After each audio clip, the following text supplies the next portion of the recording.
Deuteronomy chapter 14, Clean and Unclean Food. Verse 1. You are the sons of the Lord your God.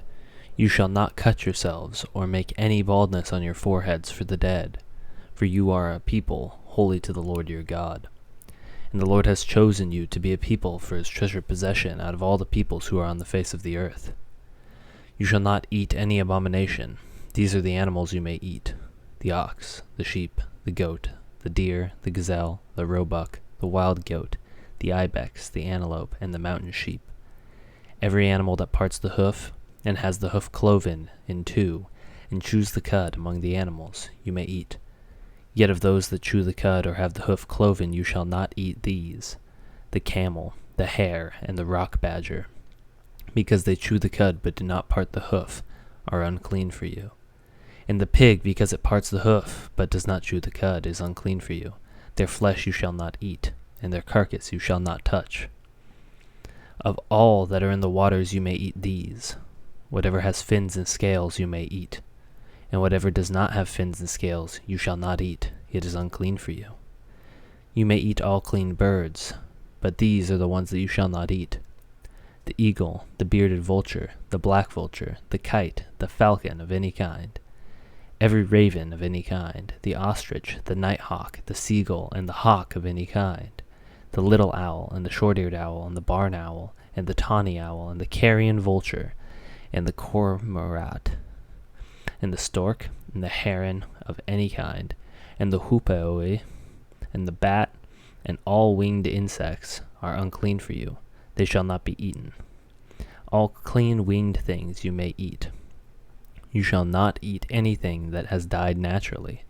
You may give it to the sojourner who is within your towns, that he may eat it, or you may sell it to a foreigner, for you are a people holy to the Lord your God. You shall not boil a young goat in its mother's milk. Tithes, verse 22. You shall tithe all the yield of your seed that comes from the field year by year, and before the Lord your God, in the place that he will choose to make his name dwell there, you shall eat the tithe of your grain, of your wine, and of your oil, and the firstborn of your herd and flock, that you may learn to fear the Lord your God always. And if the way is too long for you, so that you are not able to carry the tithe when the Lord your God blesses you, because the place is too far from you, which the Lord your God chooses to set his name there, then you shall turn it into money, and bind up the money in your hand, and go to the place that the Lord your God chooses, and spend the money for whatever you desire: oxen, or sheep, or wine, or strong drink, whatever your appetite craves. And you shall eat it there before the Lord your God, and rejoice, you and your household. And you shall not neglect the Levite who is within your towns, for he has no portion or inheritance with you. At the end of every 3 years you shall bring out all the tithe of your produce in the same year, and lay it up within your towns. And the Levite, because he has no portion or inheritance with you, and the sojourner, and the fatherless, and the widow, who are within your towns, shall come and eat and be filled, that the Lord your God may bless you in all the work of your hands that you do.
Thank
you.